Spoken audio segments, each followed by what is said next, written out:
The concept of race, as a systematic categorization of human differences, did not exist in its current form throughout much of history. Instead, perceptions of human diversity were largely shaped by cultural, religious, and ethnic factors. The systematic invention of race emerged during specific historical epochs, often tied to political, social, and economic developments. The concept of race, as understood today, was absent in antiquity, where identity was shaped by kinship, culture, occupation, and religion rather than biological determinism. In antiquity, human diversity was acknowledged but not systematized into a hierarchy of immutable racial categories. Ancient societies, including the Greeks and Romans, did not interpret physical differences as immutable or hierarchical markers of human worth. Instead, identity was tied to one's cultural, linguistic, or social group. People often integrated into new societies through cultural assimilation, learning languages, or adopting local customs. For example, barbarians, groups seen as outsiders to Greco-Roman civilization, could assimilate and become part of Roman society by adopting Roman ways. Although ancient societies recognized physical differences such as skin color or facial features, they were not imbued with the modern connotations of racial hierarchy. Greek historian Herodotus, often called the father of history, noted physical traits like skin color when describing peoples such as the Colchians or Ethiopians, but did not ascribe moral or intellectual inferiority based on these differences. He explained variations as environmental adaptations rather than markers of inherent human inequality. Artistic depictions from the Mediterranean world further reflected this understanding. For instance, African individuals were represented in Greek and Roman art with realistic physical features without attaching moral or hierarchical judgments. This perspective sharply contrasts with later racial ideologies that associated physical traits with worth or capability. In antiquity, identity was often derived from one's family lineage or societal role. The Bible's genealogical accounts, such as those in Genesis, exemplify the importance of familial and tribal connections. Similarly, occupations played a critical role in defining individuals' social status and contributions to society. A farmer, soldier, or artisan was recognized for their societal role rather than their physical traits. Religious and philosophical systems in antiquity promoted a form of universalism that downplayed physical differences. Christianity, for example, preached the spiritual equality of all humans before God, although it later became a tool for cultural exclusion in medieval Europe.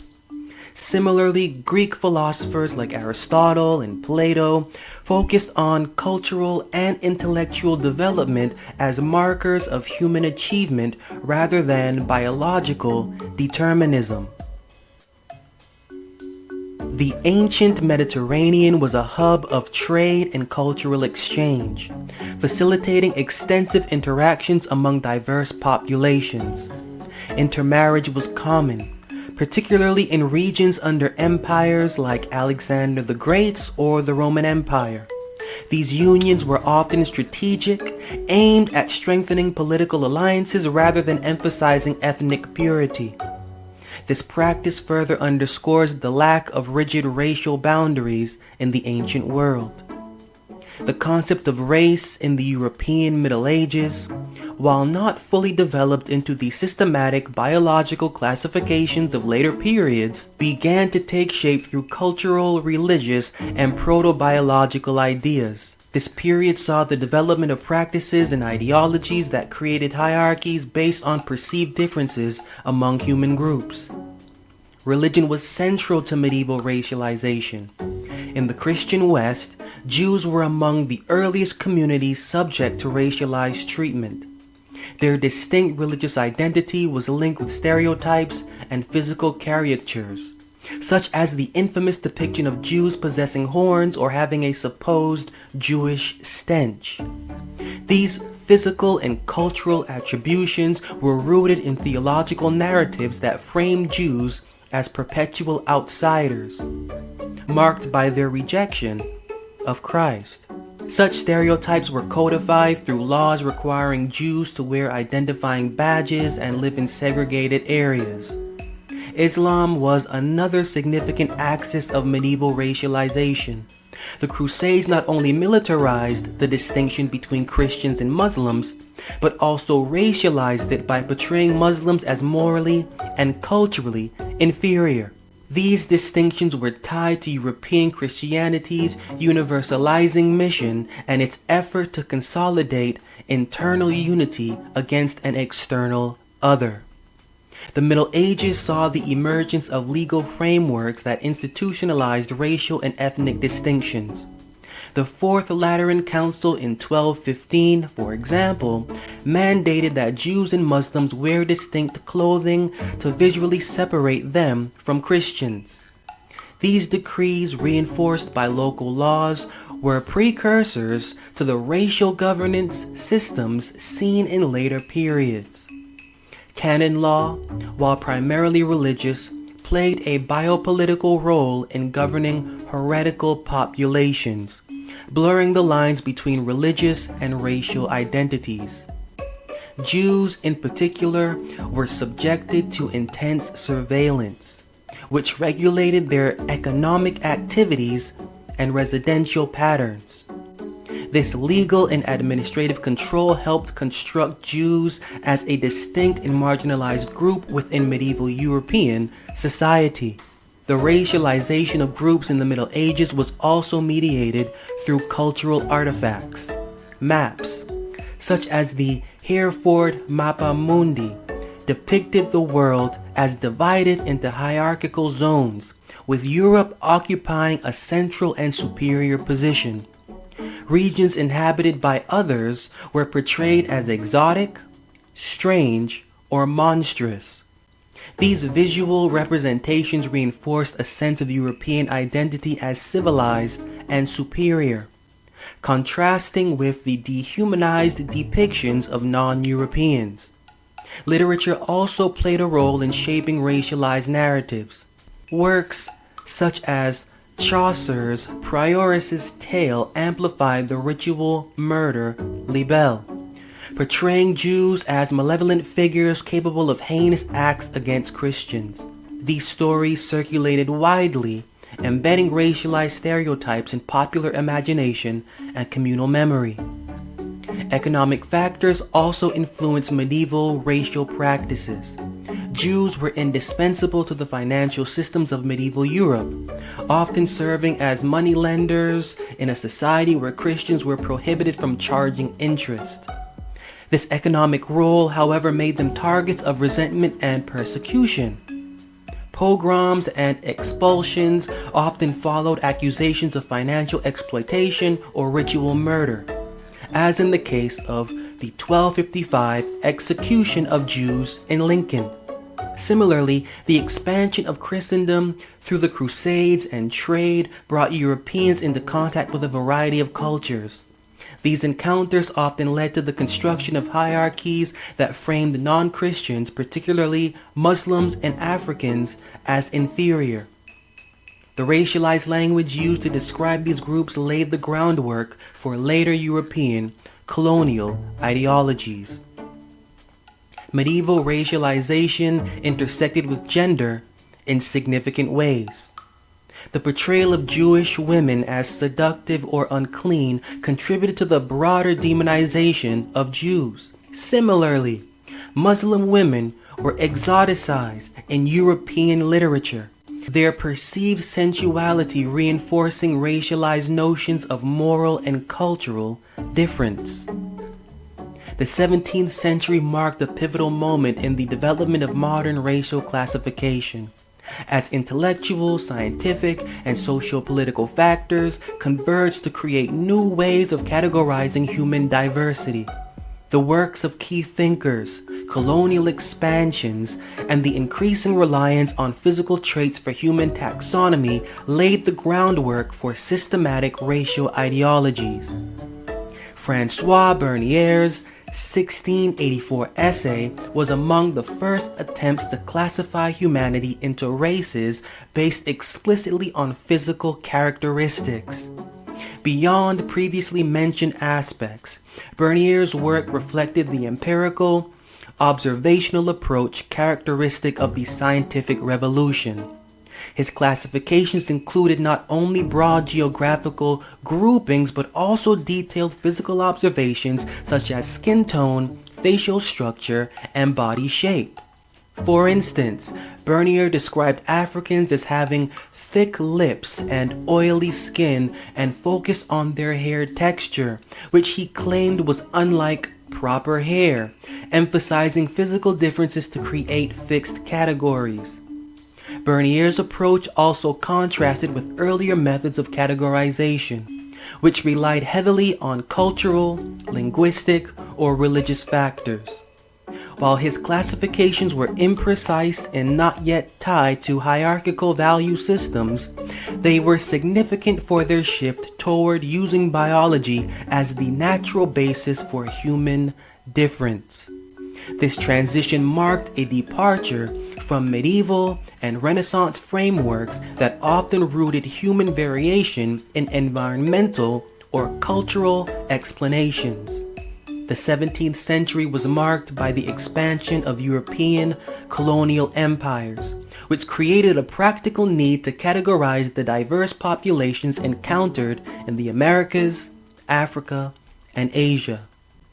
Colonial administrators and traders sought to establish hierarchies that justified European dominance and the exploitation of non-European peoples, depicted the world as divided into hierarchical zones, with Europe occupying a central and his observations of African slaves in Arab markets, as well as his admiration for the beauty of Circassian women sold in Ottoman slave markets, reflect the commodification of human beings during this period.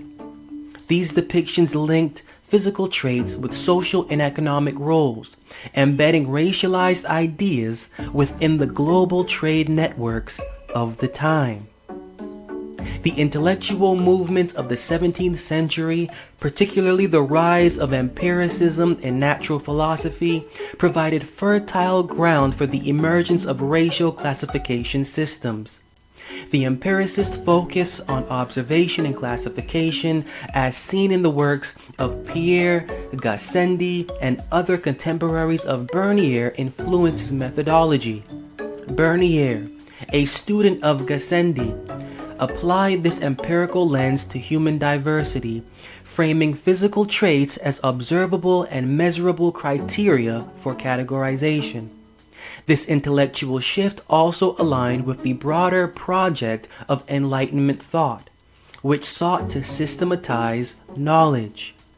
Racial classification became an extension of efforts to organize the natural world, including plants and animals, into discrete categories.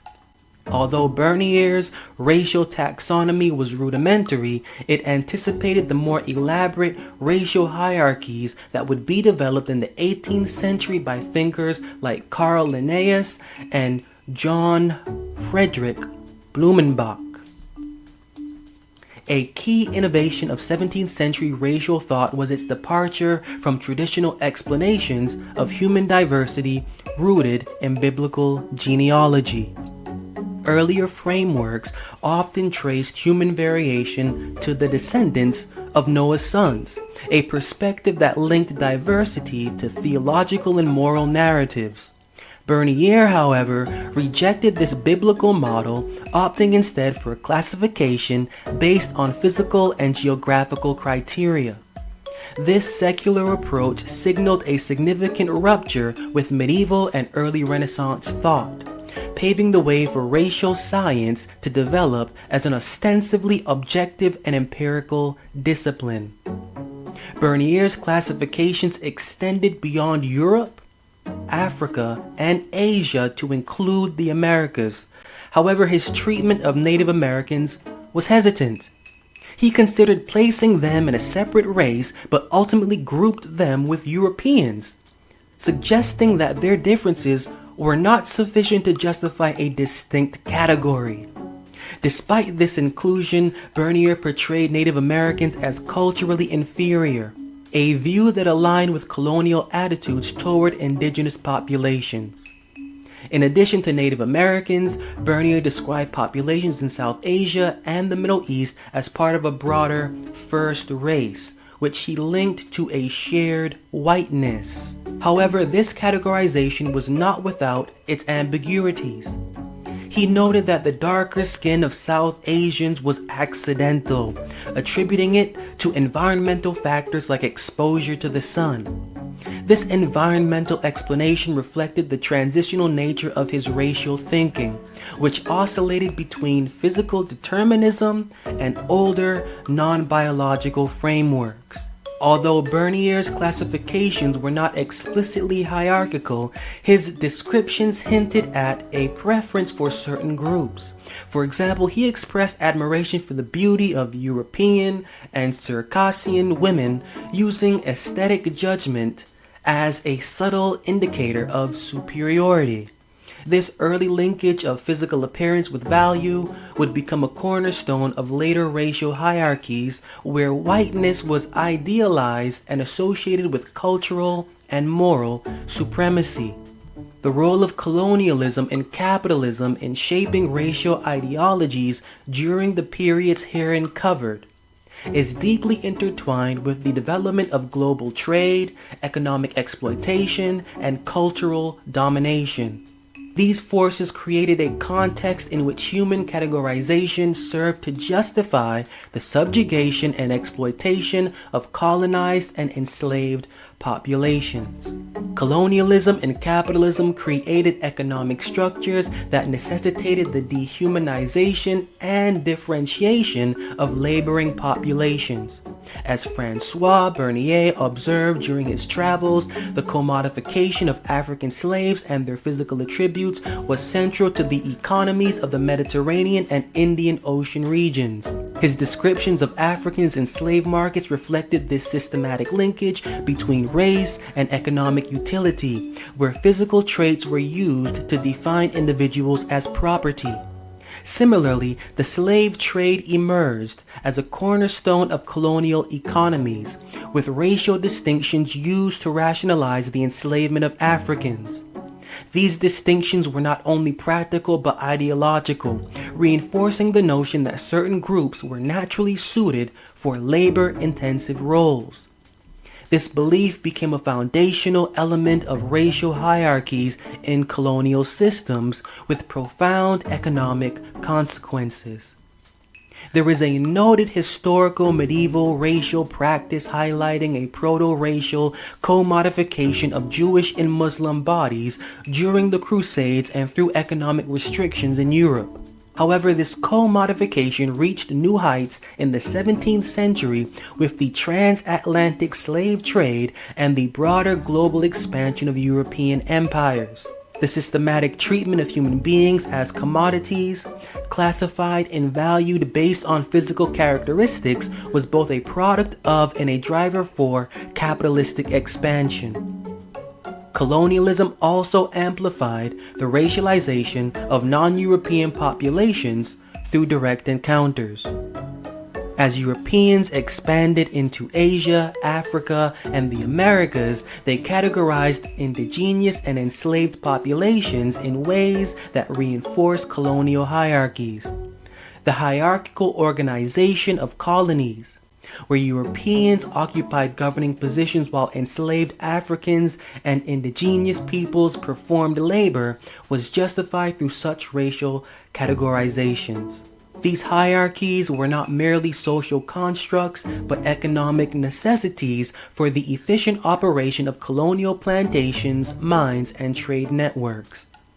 Religion played a dual role in colonial racialization. While Christianity initially promoted the spiritual equality of all humans, colonialism transformed this narrative into a tool of domination. Non-Christian populations were deemed heathens and therefore naturally subordinate to Christian Europeans. This religious justification was entwined with economic motives, as the conversion of indigenous peoples often accompanied